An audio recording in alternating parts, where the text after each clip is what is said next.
Welcome back to Simplify. Hi, I'm Ben Schumann-Stoller. And I'm Caitlin Schiller.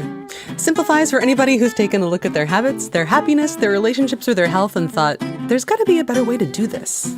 We are super excited to be back in the studio. Definitely. Ben slept enough last night. The world looks great from over here at the end of the table. And we've got some really cool guests this time around. Yeah, we're kicking off with Charles Duhigg, a.k.a. The Habits Guy. His first book, The Power of Habit, was written in 2012. And even though that seems like a long time ago for some reason, today it's still almost always, basically every month in the top 10 books bought on Amazon. It's not totally surprising because he's just a clear, smart, good writer who can deliver research in a way that makes you excited to read it, which also explains why he won a Pulitzer Prize while working at the New York Times. Yeah, for anyone who doesn't know Charles Duhigg, he's an investigative journalist and a really good storyteller. His books always talk about how he spent like months trying to figure out how to get one story into a book. His research is incredible, and he always seems to pick the perfect examples. We talk in this interview mostly about his new book, which is Smarter, Faster, Better, and it deals with productivity, but not productivity as traditionally defined. Charles has this more expansive way of looking at it, which he gets into in our talk, and it makes productivity actually way more clear, not less. Right, and I think this word productivity, as you're hinting at, can be a little scary, and people think of it as time management or something. But this is a good episode. This is a really good space to start off with if you want to get into productivity or curious about what's out there. Great. So one thing before we dive into it, the audio is not perfect. Duhigg is located in New York City, or at least he was for this call, and you can really tell it in the interview. There's street noise and angry drivers on their horns. We cleaned it up, but you still get a sense of place, as it were. Yeah, let's just jump into the interview. Here's Charles Duhigg. Pay attention, all you parents out there, to what Duhigg says about teaching his kids about productivity, which I found super interesting. And we'll also hear about how he totally Duhigged Caitlin, using one of his most known productivity techniques on Caitlin directly. We'll talk about that after the interview in the bookend. And also make a book list for other books that you could read if you like this topic. Yep. All right, welcome back. Interview time. Yeah. Catch you guys in the bookend. Hi, Charles. Thanks for joining us. Could you please introduce yourself? Sure. My name is Charles Duhigg. I'm the author of The Power of Habit and Smarter, Faster, Better. Awesome. Smarter, Faster, Better and The Power of Habit are both books that are interested in productivity in a way, but not in the traditional way that one might categorize it. It's not a Pomodoro technique, quick fix kind of thing. What you cover in your books is a more expansive take on it. What is your definition of productivity? Well, that's a good point, that it's a more expansive take, but it turns out that is actually productivity. So when researchers look at specific techniques like the Pomodoro technique or other things, what they find is that might actually increase your productivity by 2 or 3%, right? It's a useful mechanism for being able to organize your thoughts or to push yourself to start a project. However, little techniques like that, life hacks, productivity hacks, they do not tend, or almost in any case, create a significant increase in productivity. Because the truth of the matter is that if you're someone who has trouble starting a project and you use the Pomodoro technique or you use getting things done or other methods, that'll help you organize how you think and get and start on work. But it's not going to somehow magically make you work on much more productive projects or be able to prioritize much better, right? There are techniques for helping you organize yourself and your life.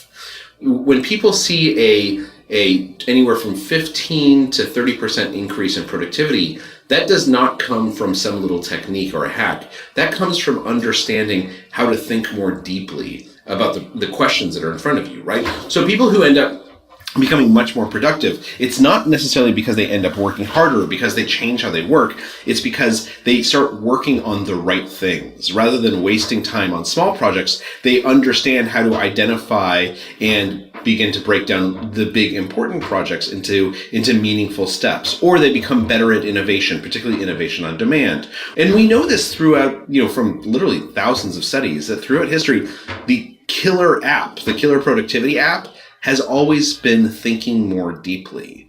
Productivity changes from person to person. It even changes from moment to moment or day to day. But what's important is that productivity is the ability to work on the things that are most meaningful and most impactful and work on them in a way that allows you to get closer to your goal faster and with less stress, strife, and time.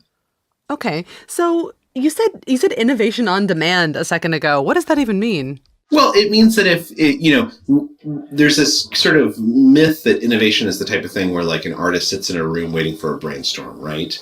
And that's actually not how innovation works. What we know is that some people can generate innovation and creativity much better than others, not because they're more creative or more artistic, but because they understand how innovation works much better. And in doing so, they're able to basically create a process and an environment that allows them to essentially be innovative on demand, right? Your boss walks in and he says, or she says, I need 2 great ideas by tomorrow. And they know how to generate 2 great ideas. Mm-hmm. I think in Smarter, Faster, Better, you refer to these people as intellectual middlemen. Right, or innovation brokers. Yeah. And the basic idea here is that if you look at what people consider to be innovative or creative, it tends not to be something that's brand new. What it tends to be actually is it tends to be old ideas, almost cliches, combined in a new way. And in fact, that's a really important insight, because what it means that anyone can be creative and innovative if they understand how to make that process happen. And there's basically 2 steps to this process. And one of my favorite examples of this comes from the making of Frozen, the hit Disney musical. The thing that's interesting about Frozen is that Frozen was actually on the brink of disaster until just basically 2 months before it appeared in movie theaters. Like, they didn't understand how to make that movie work. And everything that they were trying just seemed like kind of old and cliched and tired. It didn't seem like really, it didn't seem very creative and innovative until they had this big meeting, literally just a couple of months before the movie appeared in movie theater on screens, when they were still working on the script and still writing it. And they made everyone sit down and they said, look, we want you to tell us a couple of ideas that are important to you, and we're going to see if we can generate something new out of that. So they go around the table and everyone says princess stories, right? Like, nobody knows princess stories better than Disney does. And so they go around and they say, look, we want to tell a princess story. And then the second thing that happens is they go around again, and there was an unusually large number of women who worked on Frozen. In fact, the first female director in Disney's history was the co-director of Frozen, a woman named Amy Lee. And they go around and everyone in the room, a number of people in the room start saying, look, you know what's really interesting to me? The concept of sisterhood.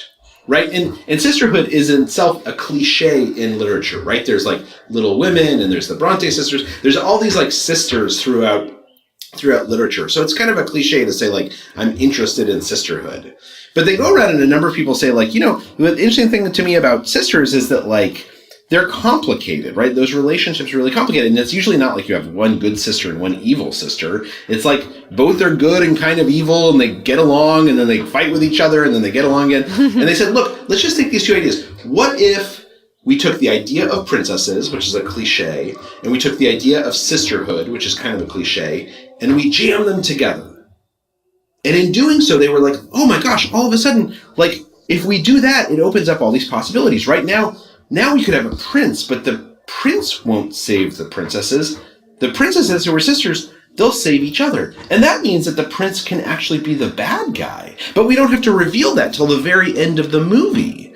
And as soon as they said, we're going to take these 2 cliches and combine them, it allowed them to basically see some creative opportunities, some creative potentials that nobody had perceived before. And that's what I mean about creativity on demand.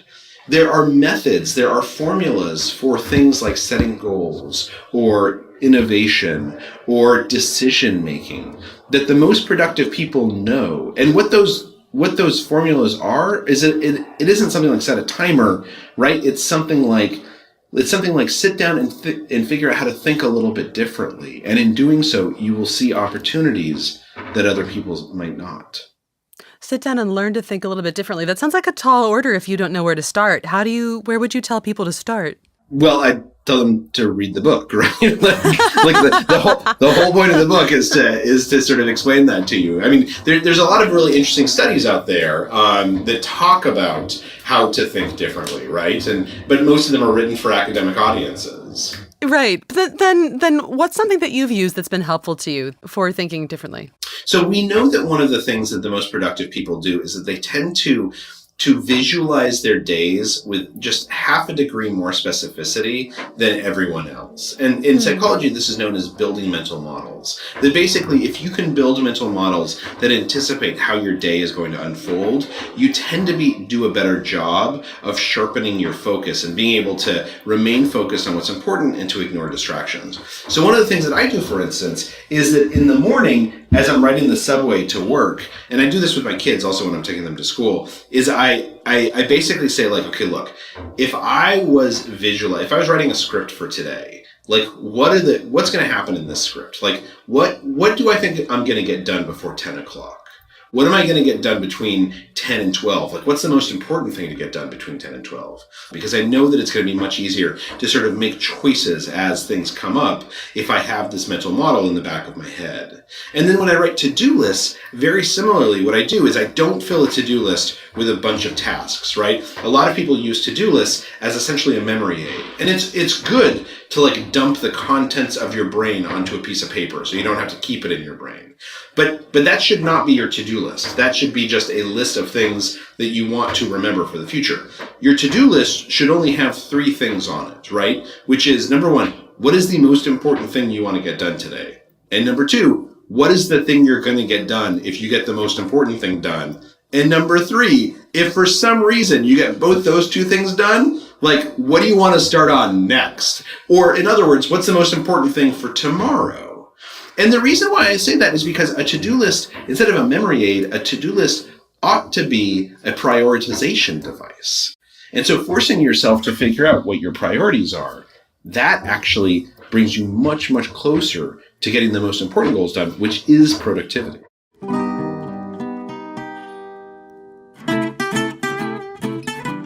Hi, I'm Lexi from New York City, and I'd like to tell you one thing that's actually a lot simpler than you thought it was: moving.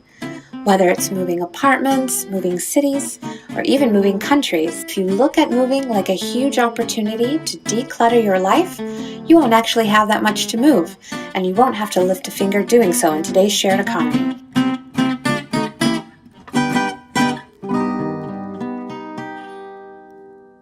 You know, I wanted to switch tracks just a little bit to habits, which is what your first book was about, but your second book, Smarter, Faster, Better, also deals with them.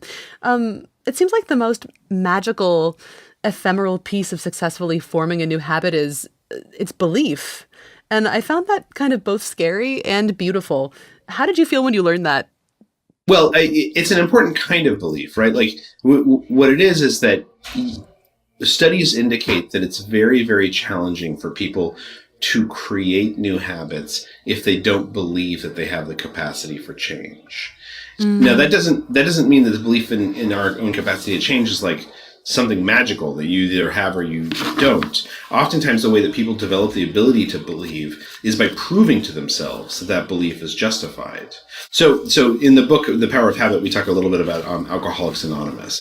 What's interesting is that if you look at some of the steps in AA, a number of them say you have to give over to a higher power. And it doesn't say it has to be God. It doesn't say what it is, but it says you have to believe essentially in a higher power than yourself. And what researchers have found when they looked at AA is that this is actually like a very important part of AA. This is one of the reasons why AA has been so effective for millions of people. And the reason why is because if you just sort of pretend or at least try to believe in a higher power, even if it's like, you know, the flying spaghetti monster or something like that, or nature or whatever it is, that you actually get to practice belief in a very low stakes way. And that practicing of belief, that helps you believe that you have the capacity for change. Belief is kind of like a muscle. Like when we exercise, they get stronger. But then this other thing happens in AA, which is that you tend to sit among these other people and they'll tell their stories and say that they've been sober for, a year or two or whatever it is. And something happens, which is that people watch these other people and they think to themselves, look, Jim says he's been sober for a year. If Jim can do it, I can definitely do it. And again, the reason why this community, one of the reasons why this community is so important is because it helps you learn belief. You see other people who basically say like, I've been able to achieve something, and it makes you believe you can achieve something. So the concept here is that in order to change, you need to believe that change is possible. But when we tell people that, it's very daunting because like, how do you just force yourself to believe? And the answer is by basically taking baby steps. You find little things to believe in, you practice belief, and eventually you start to believe that you have the capacity to do anything, which is true. Yeah. You know, you mentioned in your books that you have 2 small kids at home. How are you teaching your children what you've learned researching these 2 books, or are you? Oh, yeah. No, I teach them all the time. So at the core of the power of habit is this basic idea, which is the habit loop, which says that every habit has 3 parts, right? There's a cue, a routine, and a reward. We tend to focus on the routine when we talk about habits rather than the cue and the reward. But it's the cue and the reward that are really powerful and important in creating change and allowing us to diagnose and influence those habits. And so one of the things I do with my kids is whenever they're doing something that, like is clearly frustrating them or frustrating us, I ask them to sit down and like we diagnose together, like what's the cue that's causing you to do that? And what's the reward that it's delivering to you? And can we find a new behavior that corresponds to that old cue and deliver something similar to that old reward, but is, either healthier or makes you feel like you're more in control or is less annoying to your parents? And then the other things I mentioned, we sort of go through all this stuff, like tell me what you're going to get done today. Like what's the thing you're most looking forward to do? What's the thing you're least looking forward to today? You're in charge. If you want to change that thing that you're not looking forward to, how do you take control of that situation? How do you turn that chore into a choice, which we know is at the heart of how people motivate and generate self-motivation. So I spend a lot of time talking to my kids about it. I think that's really cool. I hope that they benefit tremendously from it. Me too. So we're getting up upon the 20 minutes now. So I want to ask you the 2 questions that I always like to ask. And one is, if you could tell people one thing about their own nature and how to become truly productive or more productive, what would it be? Well, I think the thing I would tell people is that, and we know this from research, is that every single person listening can change any habit that they want to. There are people who have been smoking for 20 years who will smoke their last cigarette today and will never smoke again. There are people who are 60 years old and they are 30 pounds overweight and they've been overweight their entire life and they will start losing weight today and they will never put it back on. We know this from research that every habit can be changed, no matter how old you are, no matter how old that habit is. The key though is that you have to understand how the habit works, right? You have to be able to sort of pick it apart into its component parts of cue, routine, and reward, and understand how to create a new habit out of that. And once you understand that doesn't mean necessarily it's easy, right? It's not just that like everyone can quit smoking just because they understand the cues and the rewards, but it does make it easier. It gives you a place to start. And that's where productivity comes from. Productivity comes from understanding how to take control of our own life. And we're living through this golden age of understanding the neurology of these nearly subconscious behaviors. We know how to help people change now. They just have to avail themselves of the tools that are out there. That is pretty marvelous.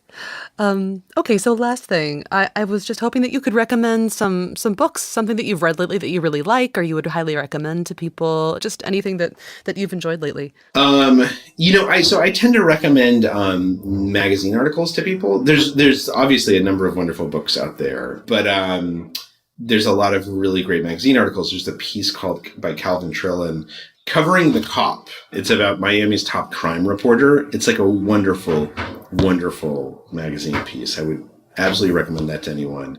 I guess, and then in terms of change, like how change happens, there's so many great books. I don't know. I tend to read fiction for the most part, to be honest, because I find it to be most meaningful. Why is that? Well, I think it's because I write nonfiction. It's just like it's nice to escape, and fiction lets me do that. There is a book I read recently that I kind of loved. It's a weird book. It's called Void Star, and it's this person who writes really beautiful literature, trying to come to grips with and understand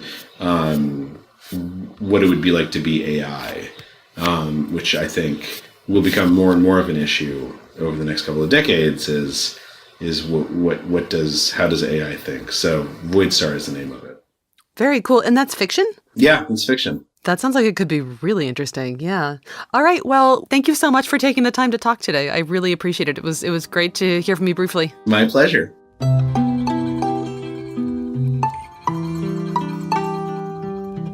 Welcome to the bookend, where we end with books. And for those of you who don't know, I don't know when that became a thing, where I say that, but it's a thing because we talk about books now. But before we talk about books, we like to sort of quickly talk about the interview and think about one quick takeaway. And I guess first, Caitlin, why did you want to talk to Duhigg so badly? Well, I remember using his first book, which is The Power of Habit, for this article I wrote a few years back, and I had the impression that he was a really smart writer, writing about what might be sort of boring stuff in a very engaging way. And I mean, it's no surprise. As we said in the intro, he won the Pulitzer.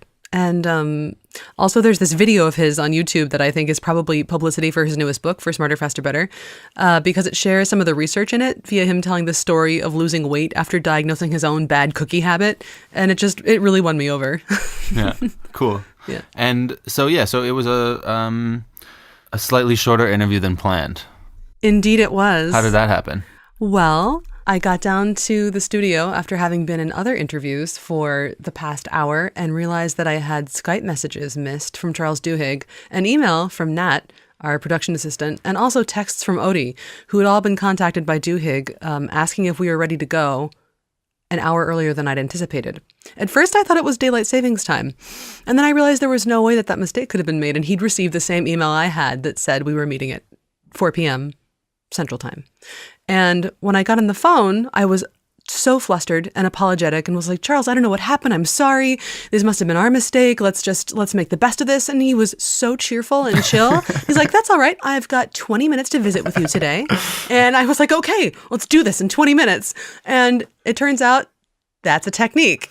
Yeah, I have the book. Hold on a second. And as it was happening, I was like, this seems familiar. Why does this seem familiar? You brought a passage? I brought a passage. Well, awesome. This is you love these appendices in his book.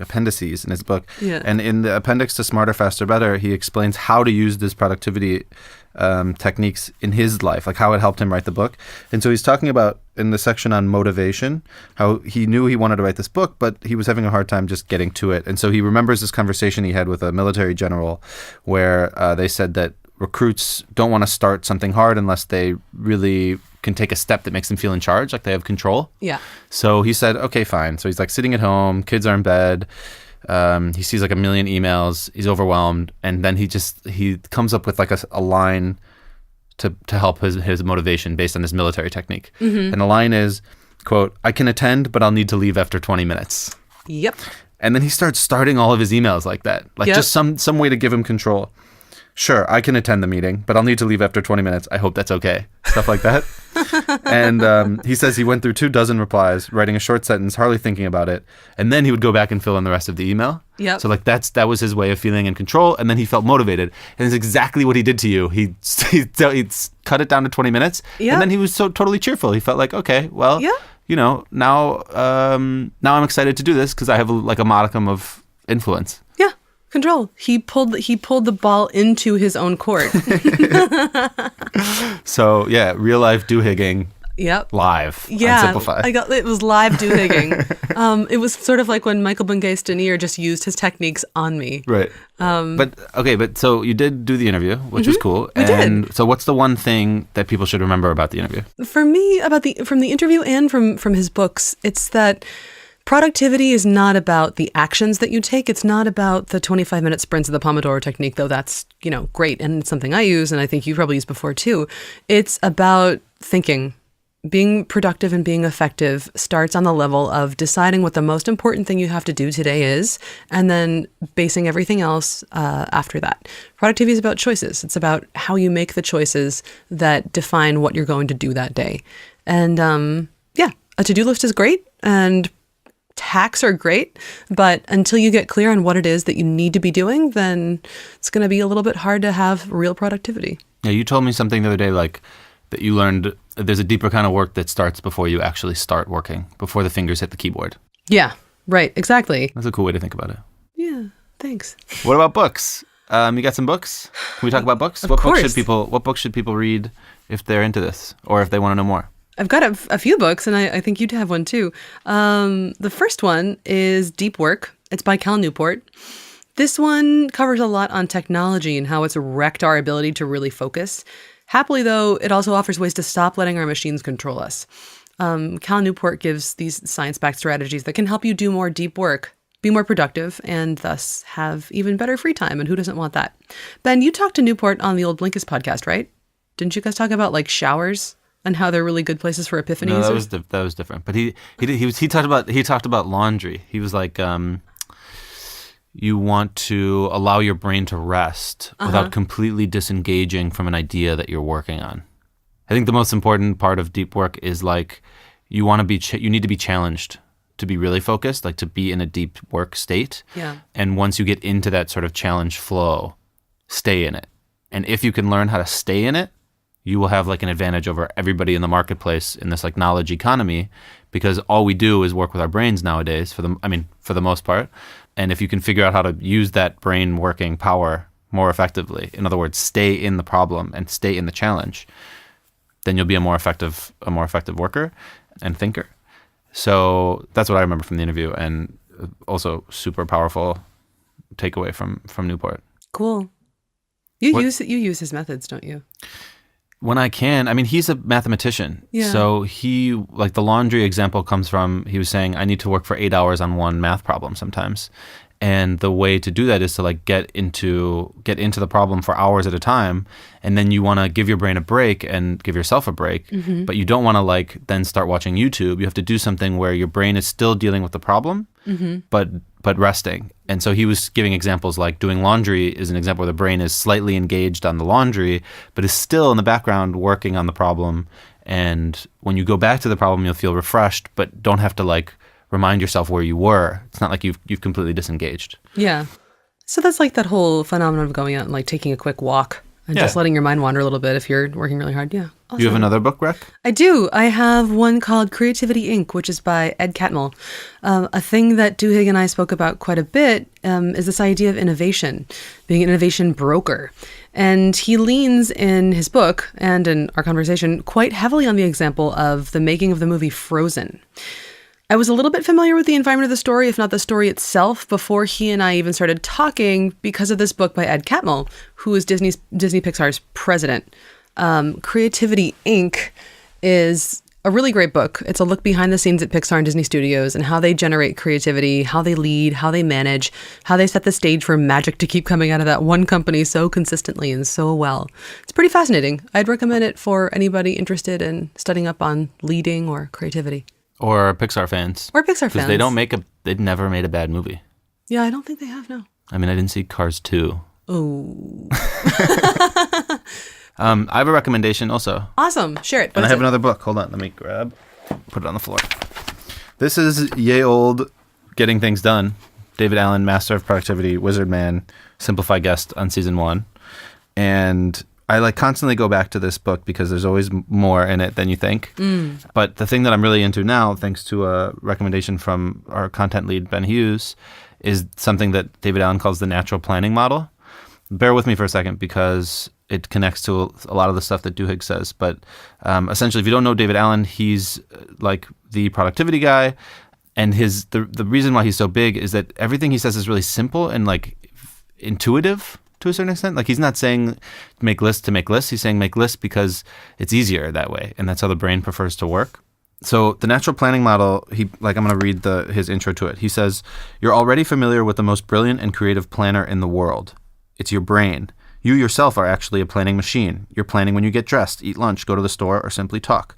Although the process might seem somewhat random, a quite complex series of steps has to occur before your brain can make anything actually happen physically. Your brain goes through steps to accomplish virtually any task, and those steps are defining a purpose, outcome visioning, brainstorming, organizing, and identifying next actions. Mm-hmm. Not to be too into the weeds, but it's like this thing you mentioned about the main takeaway from the interview, and also when Duhigg says, you have to know why you're doing something in order to know how to do it. And the brain does this automatically. If you're planning what you want to eat for dinner or where you want to go eat for dinner, your brain's already like, I want to eat dinner at a restaurant. And then automatically, like, what kind of restaurants do I want to go to? Do I need a reservation? Who should I invite? Is it cash only? Blah, blah, blah, blah, blah. And if you can apply that like natural brain style to bigger projects, then you'll find it goes easier and more effectively. And it connects to what Duhigg said in the interview with you. And he said he defines productivity as like the ability to work on things that are meaningful and impactful, but in a way that's less stressful. Yeah. And this idea of like productivity is about less stress is something that David Allen is always talking about. Yeah. He's like the chillest productivity expert in the world, probably. Yeah, so relaxed. Cool. That's a great recommendation. Yeah. I like the thing that I think I've learned through working at Blinkist and through doing these interviews and talking to these productivity people is that so many of the things that we think are more stressful, like planning and organizing, they're actually the thing that make your life okay. Right. And they're not stressful. They don't have to be. There are stressful ways to do them. There are, but they don't have to be like that, exactly. Which is kind of great. Yeah. Awesome.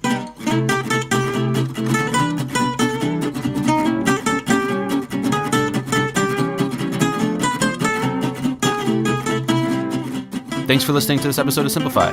It was produced by me, Ben Schumann-Stoller, Caitlin Schiller, Nat Dorishkina, and Odi Constantino, who was a early investor in the vertical farms.